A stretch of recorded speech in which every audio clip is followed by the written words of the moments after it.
श्वास करें।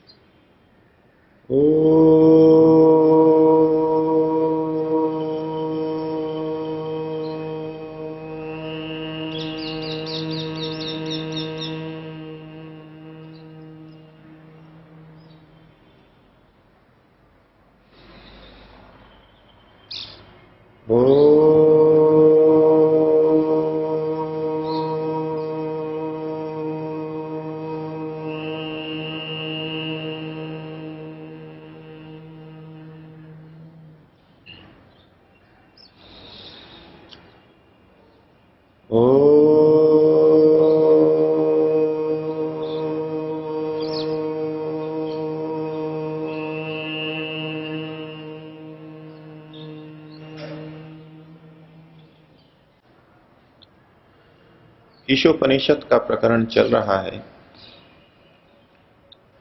8वें मंत्र में ईश्वर के स्वरूप को बताने के बाद उपनिषद हमें कुछ और ज्ञान, कुछ और रहस्य की बात बताना चाहती है। 9वें मंत्र में कहा गया, अंधन तमः प्रविशन्ति ये अविद्याम उपासते। ये जो लोग, जो मनुष्य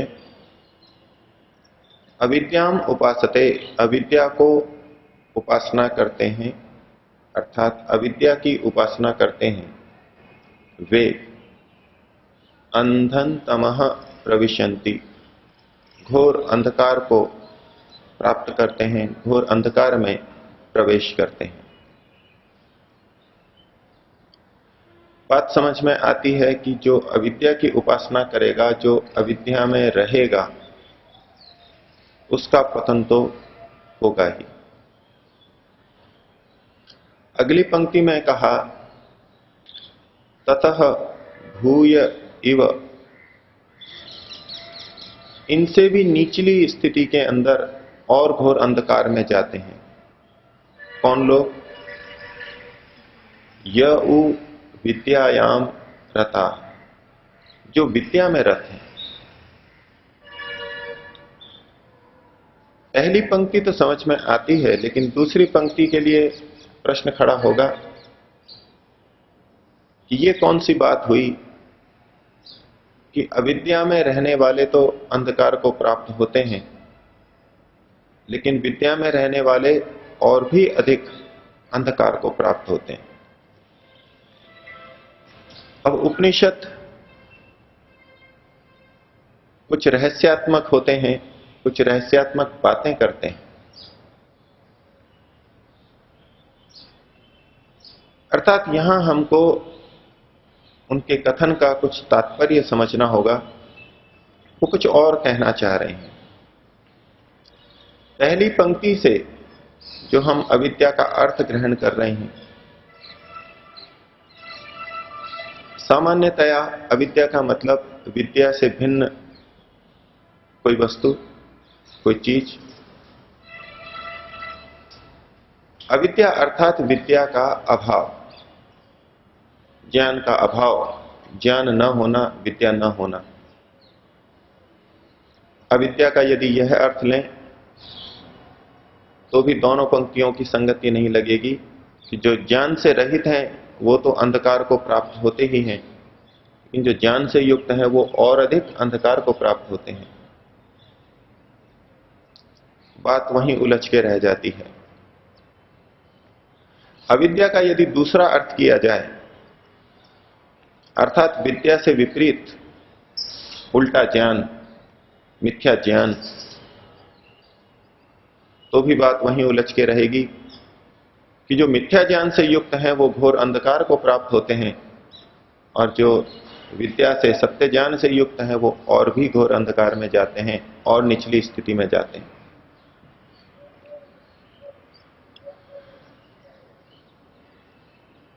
इन सब को देखते हुए और मंत्रकार की भावना को समझते हुए हमारे प्राचीन ऋषियों ने, प्राचीन टीकाकारों ने इसके अर्थ किए हैं और तात्पर्य समझाया। तो एक तो हमें यह समझना होगा पहली पंक्ति में अविद्या का क्या अर्थ है। दूसरी पंक्ति में भी हमें समझना होगा कि यहां विद्या की निंदा क्यों की जा रही है। दूसरी पंक्ति में कह दिया जो विद्या की उपासना करते हैं वो और अधिक अंधकार में जाते हैं। क्या उपनिषद विद्या की निंदा कर रहा है, विद्या का निषेध कर रहा है?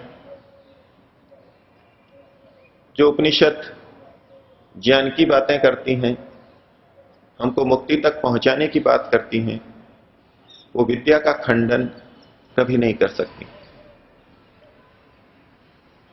तो वक्ता का तात्पर्य कुछ और वस्तु में है, कुछ और संकेत किया जा रहा है। प्रथम पंक्ति में अविद्या का अर्थ आचार्य शंकर ने कर्म किया है। अविद्या अर्थात कर्म। सामान्य दृष्टि से हमको यह अर्थ बड़ा विचित्र अटपटा लगेगा, लेकिन संस्कृत भाषा की दृष्टि से अविद्या का अर्थ कर्म हो सकता है। अविद्या का वहां तात्पर्य लिया जाएगा जो विद्या से भिन्न है, लेकिन विद्या के जैसी ही कोई चीज है। विद्या के पहले जो अ लगाया गया उसका एक अर्थ यह भी होता है कि उससे भिन्न लेकिन उसी जैसी कोई दूसरी चीज। तो विद्या के सदृश, विद्या के समान दूसरी चीज है यहां कर्म। संस्कृत में यह वाक्य प्रयोग किया जाता है इस बात को समझाने के लिए। किसी ने कहा अब्राह्मणम आनय, अब्राह्मण को लेकर के आओ। अब अब्राह्मण शब्द का अर्थ है जो ब्राह्मण नहीं है। 4 वर्ण है, ब्राह्मण, क्षत्रिय, वैश्य, शूद्र। और जब कहा गया अब्राह्मण को लेके आओ, तो श्रोता, आज्ञा पालन करने वाला ब्राह्मण से भिन्न किसी और मनुष्य को लेकर के आता है। क्षत्रिय को लेके आ सकता है, वैश्य को लेके आ सकता है, शूद्र को लेके आ सकता है, लेकिन वो ऐसे ही किसी अन्य वस्तु को नहीं लाता। वो पत्थर को उठा करके नहीं लाता। पत्थर भी अब्राह्मण है, पत्थर भी ब्राह्मण नहीं है। वो किसी चादर को लेकर के नहीं आता, चादर भी अब्राह्मण है। प्रसंगवशात वो ब्राह्मण से भिन्न किसी और मनुष्य को लेकर के आता है। इसी प्रकार से यहां जब अविद्या शब्द का प्रयोग किया गया तो विद्या से भिन्न लेकिन उसी जैसी कोई दूसरी चीज का यहां पर ग्रहण होना चाहिए, होता है। ज्ञान, कर्म और उपासना, ज्ञान, कर्म, उपासना और विज्ञान ये वेद के विषय हैं। तो जहां एक तरफ दूसरी पंक्ति में विद्या शब्द का प्रयोग किया गया तो यहां विद्या से भिन्न और कर्म, उपासना का ग्रहण हो सकता है। तो इस दृष्टि से यहां पर शंकराचार्य ने अविद्या का अर्थ कर्म किया। और जब अविद्या का कर्म अर्थ करेंगे, फिर इस मंत्र को देखें कि जो कर्म की उपासना करते हैं वे घोर अंधकार को प्राप्त होते हैं। और दूसरी पंक्ति का अर्थ पूर्ववत रहेगा, जो विद्या की उपासना करते हैं वो और अधिक घोर अंधकार में जाते हैं। एक तरफ हमारा शास्त्र विद्या के लिए कहता है, विद्या प्राप्ति के लिए कहता है, कर्म करने के लिए कहता है। इसी ईशोपनिषद में दूसरा मंत्र था, कुर्वन्ने वेह कर्माणि जिजीविषेत् शतम समा। कर्म करते हुए 100 वर्ष तक जीने की इच्छा करें। तो जो उपनिषद 100 वर्ष तक अर्थात संपूर्ण जीवन पर्यंत कर्म करने की बात कह रहा हो, वो कर्म से घोर अंधकार की प्राप्ति कैसे कह सकता है? तो यहां पर कर्म की निंदा नहीं की जा रही कि उससे घोर अंधकार प्राप्त होता है। यहां पर दूसरी पंक्ति में विद्या की निंदा नहीं की जा रही कि उससे अत्यंत घोर अंधकार की प्राप्ति होती है। वक्ता का तात्पर्य यहां पर समुच्चय में है। वे कहना चाहते हैं कि केवल कर्म में जो रत हो जाते हैं, केवल कर्म में ही लगे रहते हैं, वो घोर अंधकार को प्राप्त होते हैं। अर्थात विद्या को छोड़ करके, ज्ञान को छोड़ करके बस कर्म में ही प्रवृत्त हो जाते हैं, कर्म ही करते रहते हैं, वो घोर अंधकार को प्राप्त होते हैं। और इसी शैली से अब दूसरी पंक्ति का अर्थ लगेगा कि जो विद्या में ही रत रहते हैं, अर्थात कर्म की उपेक्षा कर देते हैं, केवल पढ़ने के अंदर, ज्ञान की प्राप्ति के अंदर ही रहते हैं। शब्द कैसे बना, इस पंक्ति का क्या अर्थ होगा, केवल बौद्धिक स्तर पर ही ज्ञान को पाते रहते हैं, विद्या को पाते रहते हैं, वो और भी अधिक निकृष्ट स्थिति को प्राप्त होते हैं। एक तरफ वो व्यक्ति है जो ज्ञान को छोड़ करके कर्म में ही लगा है, और उसकी तुलना में कहा जा रहा है कि जो केवल ज्ञान में ही लगा है, कर्म नहीं कर रहा, वो उससे भी घोर अंधकार को प्राप्त होगा। अर्थात वक्ता का तात्पर्य समुच्चय में है। उनका उपदेश इस बात में है कि कर्म और ज्ञान दोनों साथ चलने चाहिए। और इस उपनिषद में विद्या और अविद्या से संबंधित 2 मंत्र और आगे आएंगे। ये 3 मंत्र अर्थात 9वां, 10वां और 11वां, ये विद्या और अविद्या से संबंधित हैं। और इन तीनों को हम देखें तो हमको ज्ञात होता है कि आगे वो इसी अविद्या से लाभ भी बता रहे हैं, इस विद्या से भी लाभ बता रहे हैं। अर्थात ये कर्म और विद्या का निषेध नहीं किया जा रहा, निंदा नहीं की जा रही, इनके समुच्चय की तरफ हमको प्रेरित किया जा रहा है। मानव में आज भी ये प्रवृत्ति देखी जा सकती है कि कुछ व्यक्ति कर्म की तरफ अधिक प्रवृत्त होते हैं, और इसी विचारधारा को लेकर के कर्म योग के नाम से एक धारा चल पड़ी कि हमको कर्म करना चाहिए। मानव का लक्ष्य ईश्वर की प्राप्ति, मुक्ति की प्राप्ति है, और वो कर्म करने से होगी। हम अच्छे शुभ कर्म करें, करते ही रहें, और इस प्रकार हमारा मन पवित्र होगा और हम परमात्मा को, मुक्ति को पा सकेंगे। और इस विचारधारा में कर्म को इतना महत्व दिया गया कि ज्ञान का अंश वहां पर बहुत अल्प हो गया। इसी प्रकार से दूसरा पक्ष ये सोचता है, दूसरी धारा ये बह रही है, आज भी बह रही है। उनका सोचना है कि कर्म तो बंधन का कारण होता है, हम कर्म करेंगे तो उसका फल हमको अवश्य मिलेगा। अच्छे कर्म करते हैं तो भी, और बुरे कर्म करते हैं तो भी, और कर्म का फल तो हमारे को शरीर में आने पर ही मिलेगा। और शरीर में आए तो शरीर एक बंधन है, हम इस शरीर से ही तो छूटना चाह रहे हैं, इस शरीर के जन्म और मरण के चक्र से ही तो छूटना चाह रहे हैं। तो ऐसे में यदि हम कर्म करते हैं तो वो हमारे बंधन का कारण बनेगा। इसलिए उन्होंने कर्म की उपेक्षा कर दी। लेकिन मुक्ति तो पानी है, ईश्वर तो पाना है, तो उसके पाने का उपाय क्या है? तो खोजते खोजते अंतिम बिंदु आया कि अविद्या, अज्ञान के कारण से बंधन है, इसलिए अविद्या को हटाएं और विद्या को प्राप्त कर लें तो मुक्ति की प्राप्ति हो जाएगी। और इसको स्वीकार करके ज्ञान की प्राप्ति में सतत लगे रहे, ज्ञान ही ज्ञान की तरफ लगे रहे, और कर्म उपेक्षित हो गया।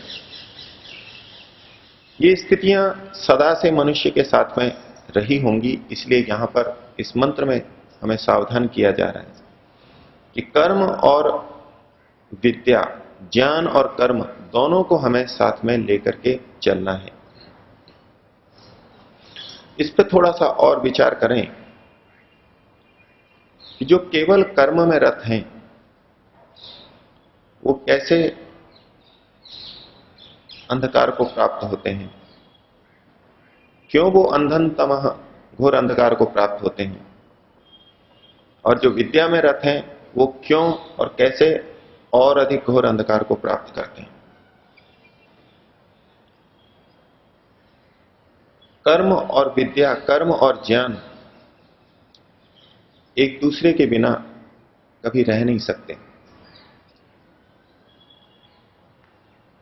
इस मंत्र से यह तात्पर्य निकल के आ रहा है कि जो अकेले कर्म में लगे रहते हैं वो भी पतन को प्राप्त होते हैं, और जो अकेले विद्या में लगे रहते हैं वो और भी घोर अंधकार को प्राप्त होते हैं।